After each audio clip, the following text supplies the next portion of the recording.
In January 1595, in a palace above the Bosphorus, 19 coffins are carried out into the daylight, one after another. Most of them are small. Some are very small, the size you only order for a child. They belong to 19 brothers and half-brothers, and the man who ordered every one of those coffins made is their older brother, who 3 days earlier became the most powerful ruler on earth. He had them killed on the same afternoon, not in a war, not in a rage, methodically, one at a time, in a quiet room, by professionals. And here is the part that should stop you.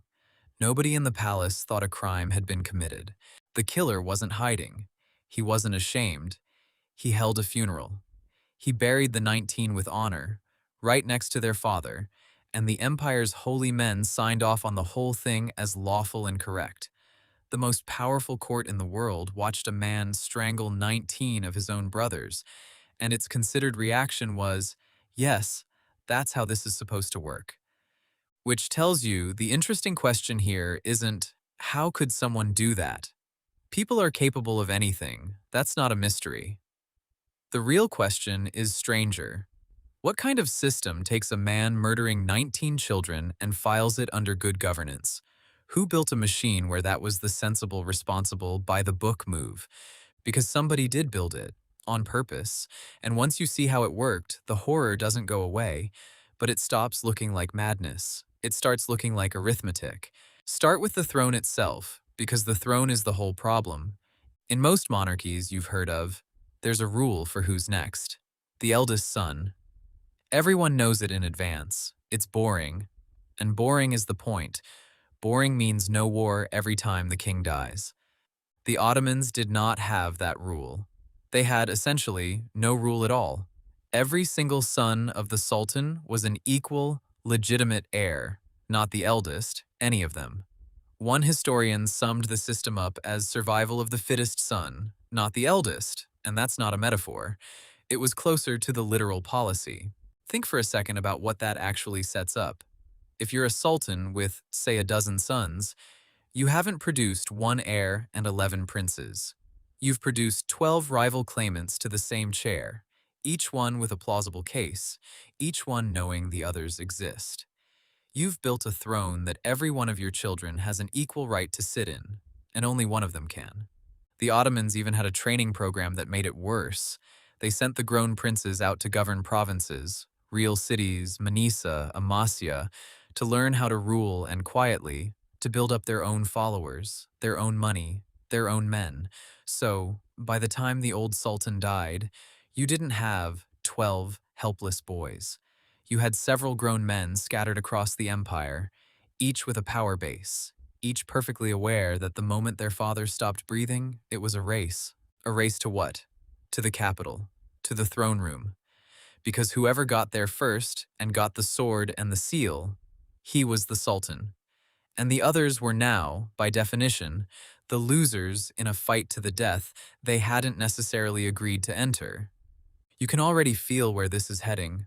A system like this doesn't have accidents. It has a body count, built in. For a long time, that body count was chaotic.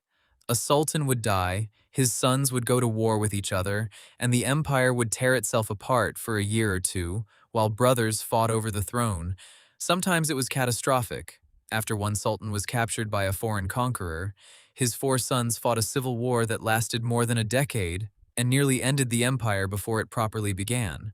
So, one sultan looked at that recurring disaster and reached a genuinely chilling conclusion.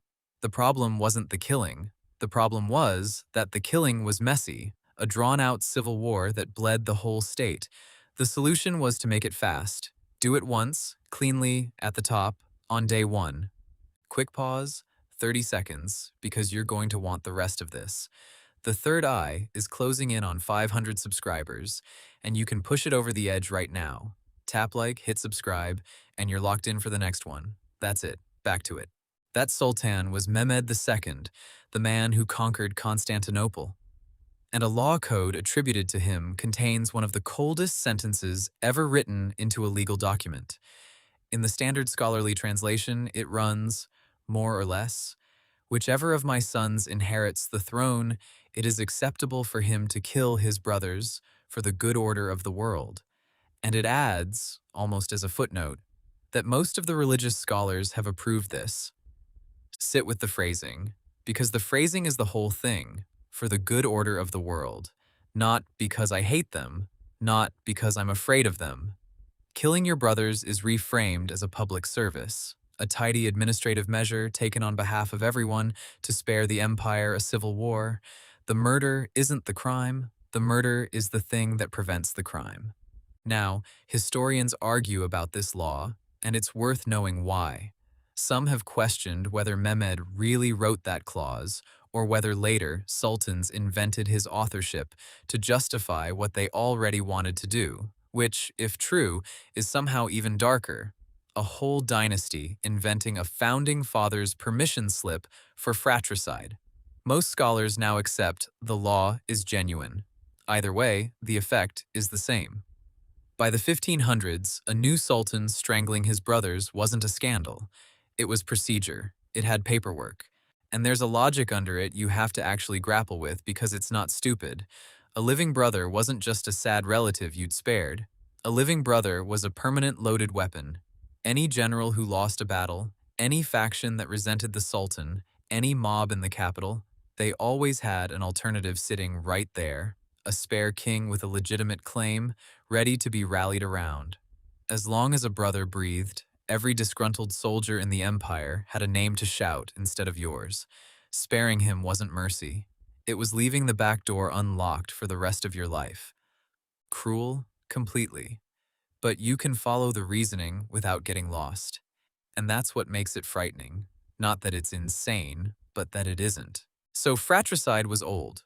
Mehmed III, our man in 1595, wasn't inventing anything. His own father had come to the throne and had 5 younger brothers strangled. 5 small coffins, buried without much fuss. Grandfather, great-grandfather, back and back. The new sultan kills the spares. Routine. But 1595 wasn't 5, it was 19. The biggest single fratricide in the dynasty's history, before or after. And the reason why is almost darkly funny, in the way that only truly grim things are. The reason there were 19 brothers to kill is that the previous sultans simply would not stop having children.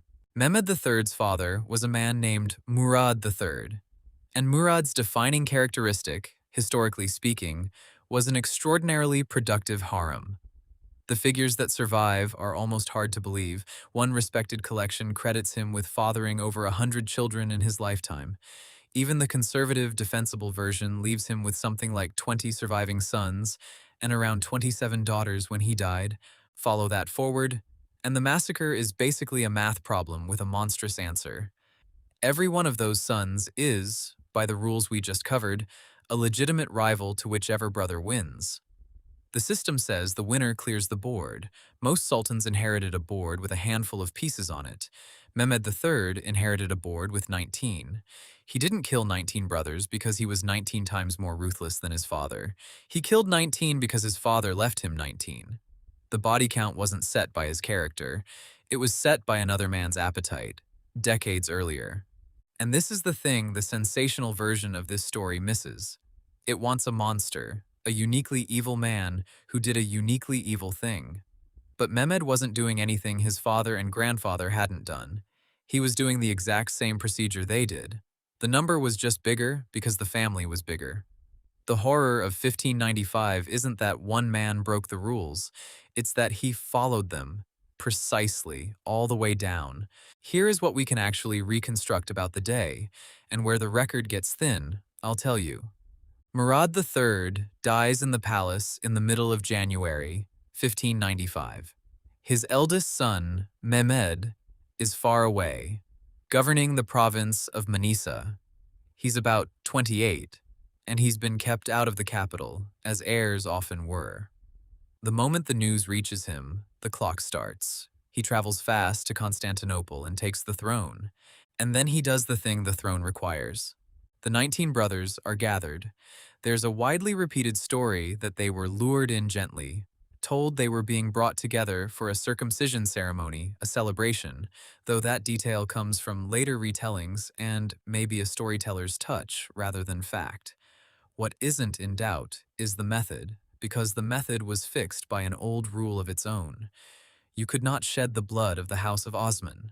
Royal blood on the ground was taboo. So the sons of the Sultan were never stabbed or beheaded.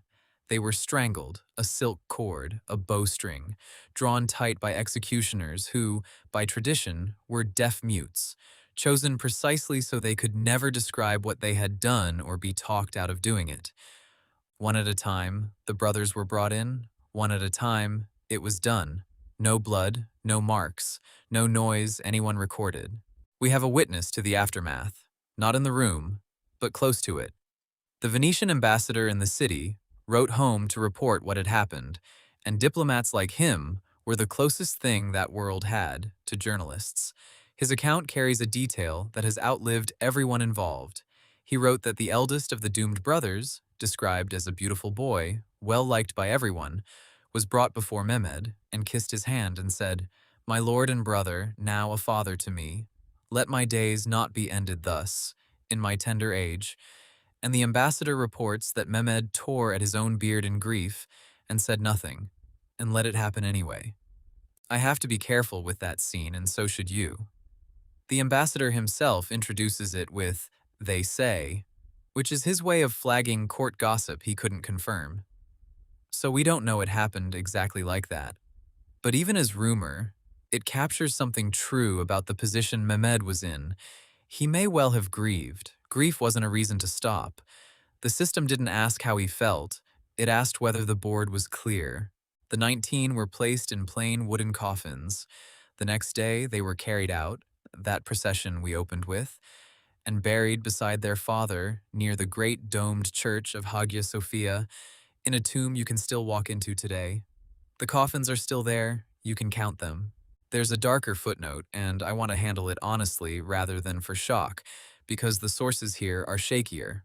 Several accounts say the purge didn't stop with the brothers. Murad III had left behind pregnant concubines, women carrying what would have been more potential heirs, more claimants who hadn't even been born yet. And the tradition holds that a number of them, commonly said to be around 7, were sewn into weighted sacks and dropped into the waters of the Bosphorus. I'll be straight about the evidence. The brothers are rock solid, confirmed by contemporaries and counted in a tomb.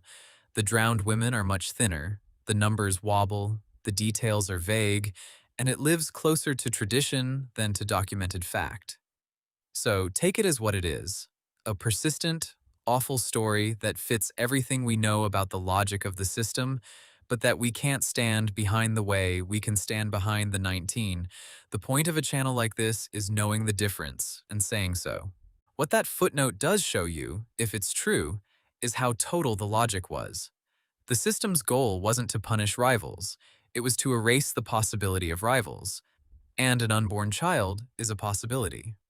Once you accept the premise that every claimant must be cleared to keep the peace, there's no obvious place for the premise to stop on its own. It just keeps following its own thread, right down to a sack in the water. And here's the quiet irony sitting inside all of it. This entire monstrous apparatus existed to make the Sultan safe, to eliminate every threat, secure the throne, guarantee stability. Mehmed did everything the system demanded. He cleared the board completely. It did not make him safe. 8 years later, Mehmed III had a grown son of his own, a capable one, named Mahmud, popular with the soldiers, keen to go and win glory on campaign, everything a young prince was supposed to be. And Mehmed had him strangled too. The trigger was almost nothing. A letter was intercepted. A holy man had apparently predicted that young Mahmud would soon be sultan. That was it. That was enough. A prophecy that the sun might rise became, in the father's mind, a threat that had to be removed. The same machine that had killed 19 brothers to protect the throne now turned and killed the throne's own heir to protect the man sitting on it. Mehmed reportedly waited outside the room while it was done, then went in to confirm his son was dead. Look at what the logic has done here. It was built to end the danger of rival claimants. But to a frightened man, everyone is eventually a rival claimant. Your brothers, your father's unborn children, and finally, your own son. A system designed to produce security had instead produced a sultan so afraid of every possible heir that he murdered the ones he had. The tool meant to guarantee the dynasty's future was now eating the dynasty's future, one prince at a time.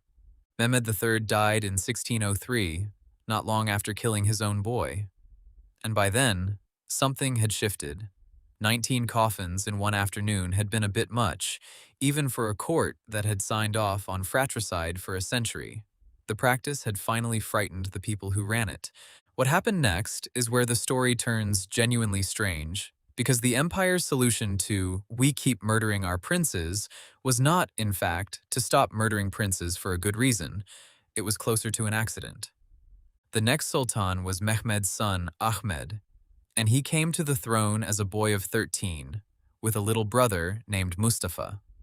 By every rule of the last 100 years, Ahmed should have had Mustafa strangled on day one. He didn't, and the likely reason is bleakly practical rather than noble.